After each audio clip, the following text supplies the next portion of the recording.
When I confronted Cole, he didn't even flinch. He said, "You owe me that money. I spent 10 years watching you build a life I will never have." That is when I realized I never really knew him at all. I'm a tax advisor. I spend 40 hours a week hunting down discrepancies in other people's finances. Misclassified deductions, hidden income streams, shell company transfers that don't add up. I've caught fraud schemes worth millions at my firm. But when my best friend of 15 years was draining my own savings account dry, forging my signature on wire transfers month after month, I didn't notice a thing. Not until 2 weeks before my wedding, when I logged in to move funds for the caterer deposit and saw a balance of $11.32. $342,900 gone. My name is Nathan. I'm 34. I work at Whitfield and Pratt Tax Advisory in East Sacramento. I'm the guy the partners send the difficult audits to, the one who finds the number that doesn't belong. I'm telling you that so you understand how stupid I felt sitting at my desk that night, staring at a screen that told me everything I'd saved for the last 13 years had vanished while I was busy catching other people's liars. Cole and I met freshman year at Sacramento State. Random roommate assignment. He was from Stockton, I was from Elk Grove, and neither of us knew a single person on campus. We bonded over late-night cram sessions and pick-up basketball at the gym on Tuesday nights. By sophomore year, we were inseparable. The kind of friends who list each other as emergency contacts without even asking. Junior year, Cole's car got totaled on I-5 near Florin Road. No gap insurance. Nothing. A month later, I had a medical scare, an ER visit with no insurance buffer that cost me $2,200 I didn't have. That's when we opened the joint account, a local credit union on Freeport Boulevard. The idea was simple. Both of us contribute when we could. Either one could withdraw in a genuine emergency. It started with $300 each. Over the next 13 years, that account grew, especially once I started earning real money after I got my CPA and joined Whitfield and Pratt. I'd park annual bonuses in there, tax refunds, side consulting income from small business clients I helped on weekends. It became the foundation of my financial safety net. By last year, the balance was sitting just under $343,000. Cole's contributions had slowed to almost nothing after 2019. I never brought it up. It felt petty. He was bouncing between sales jobs, had a string of relationships that fell apart, and always seemed to be 1 month behind on rent.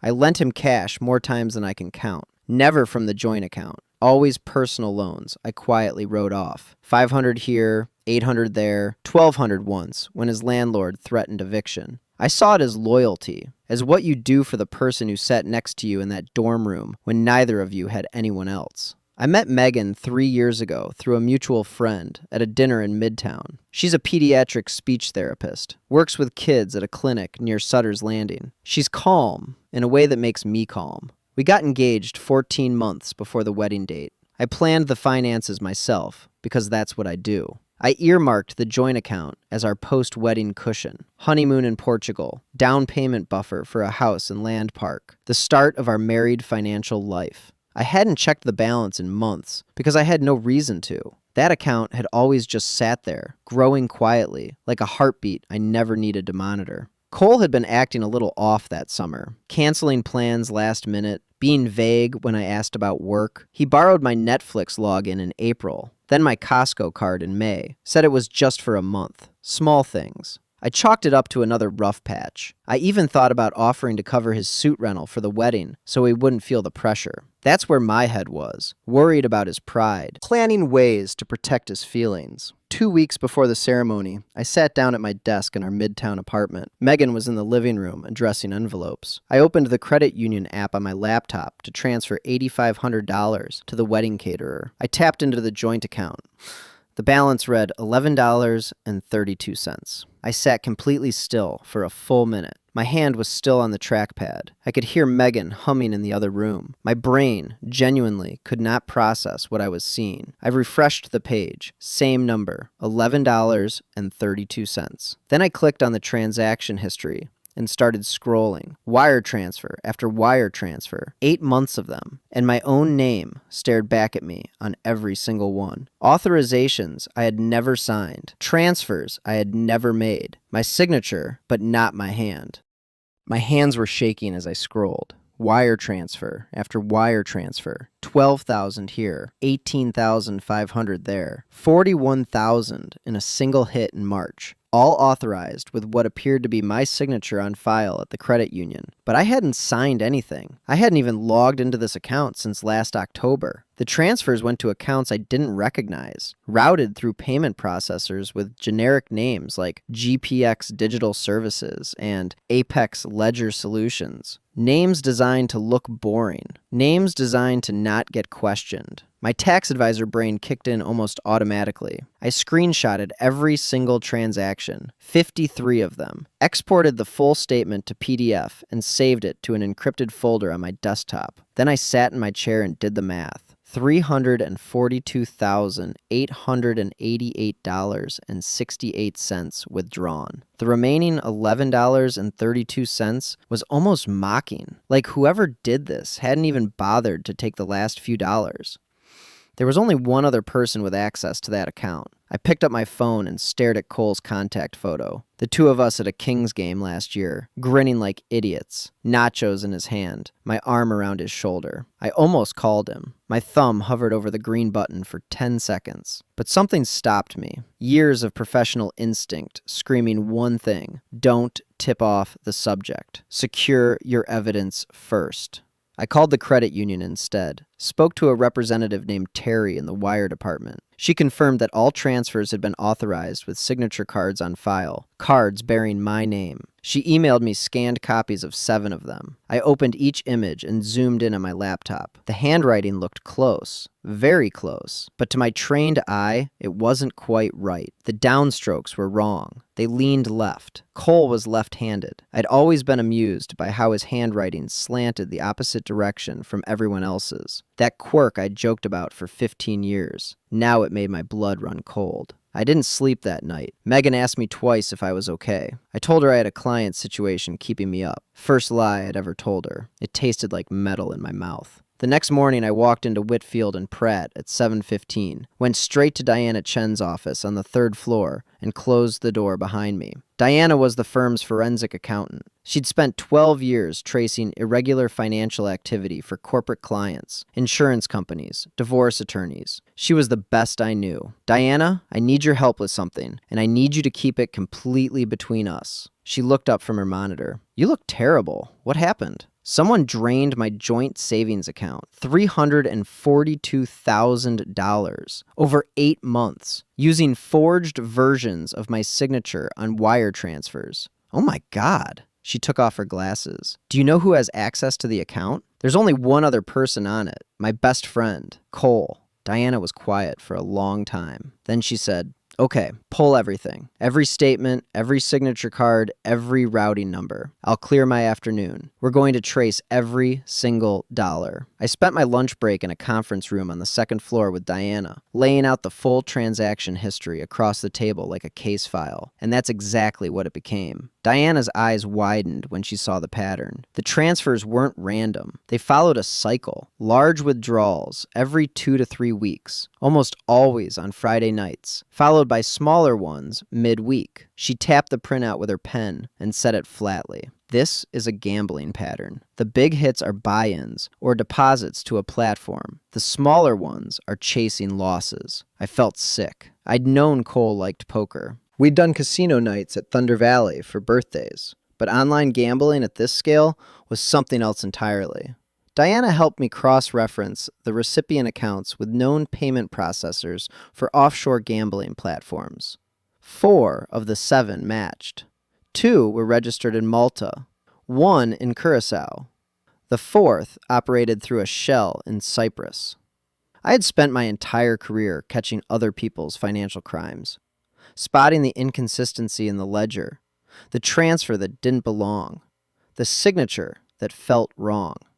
Now I was building the case against the person I'd trusted most in the world, using the exact same skills, the exact same spreadsheets, the exact same cold, methodical process I'd applied to strangers 100 times before.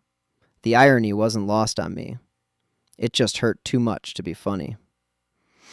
By 5 o'clock that evening, Diana and I had mapped every single transaction to its destination. We had the forged signatures, the gambling platform deposits, the timeline showing escalation from October through June. I had enough to go to the police. But first, I had to tell Megan.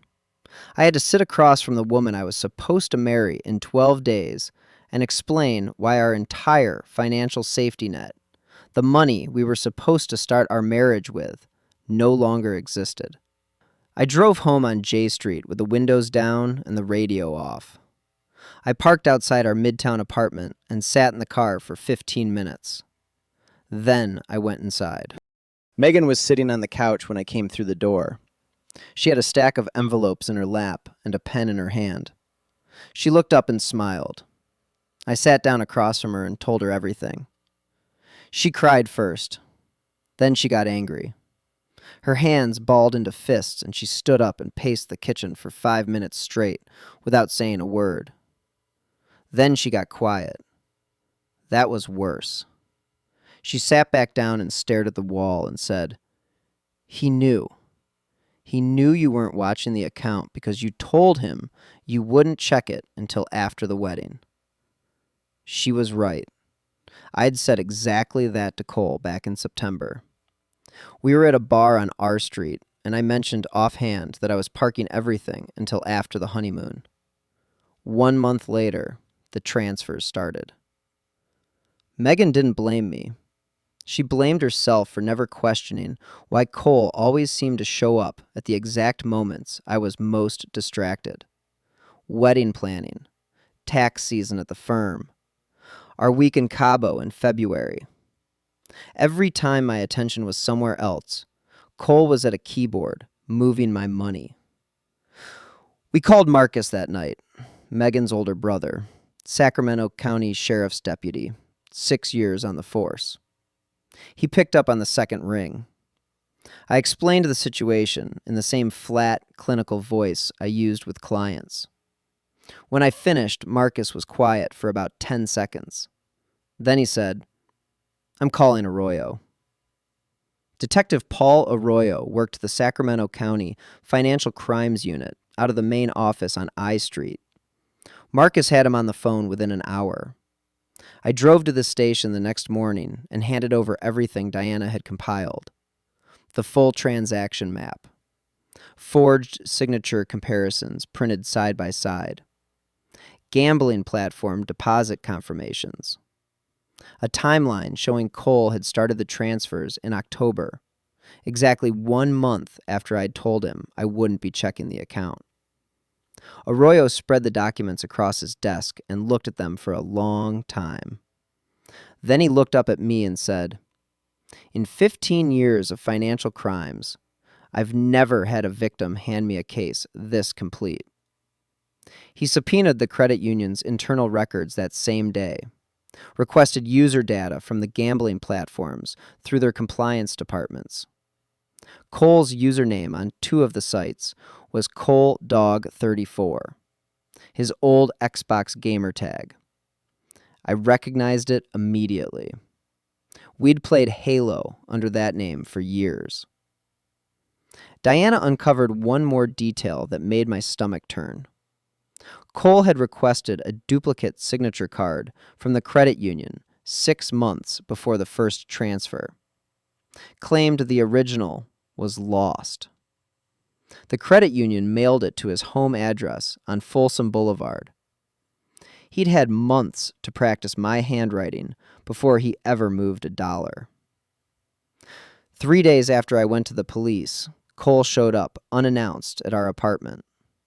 I opened the door, and for a moment, we just looked at each other. His eyes were bloodshot. He smelled stale. He pushed past me into the living room before I could say a word. "I know you found out," he said. He didn't sit down. I saw the credit union flagged a fraud inquiry. I stayed calm. Diana had coached me on this. Don't admit what you know. Don't threaten. Don't negotiate. Let him talk. "It's not what you think," Cole said, pacing between the couch and the window. "I was going to put it back. I had a system. I was up 60 grand at one point. I was going to replace everything before you even noticed. I said nothing. Then his tone changed. His face twisted into something I had never seen in 15 years of friendship. Bitter, entitled, ugly.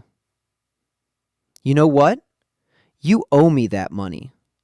His voice was rising.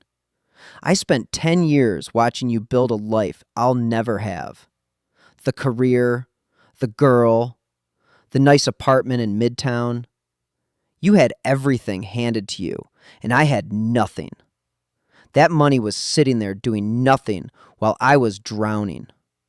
So yeah, I took it, and I'd do it again. I stared at my best friend, my former best friend, and I realized I wasn't looking at someone who was sorry. I was looking at someone who had rewritten the entire story in his head to make himself the victim. Get out of my apartment, Cole, I said quietly. The next person you'll hear from is a detective. After he left, I called Arroyo and reported the visit word for word, including what Cole said. I took it, and I'd do it again. Arroyo noted it for the file. Then I did something that surprised even Diana. I filed a formal complaint with the credit union for negligence in issuing a duplicate signature card without proper identity verification. Their compliance department launched an internal review. Within a week, they offered a partial settlement of $40,000 for their procedural failure, separate from any criminal restitution. I accepted. It wasn't close to $342,000, but it covered the remaining wedding costs. Diana helped me file the civil suit in parallel with the criminal case. We targeted Cole's personal assets, and on the advice of a litigation attorney Marcus connected me with, any assets Cole may have transferred to family members to avoid seizure.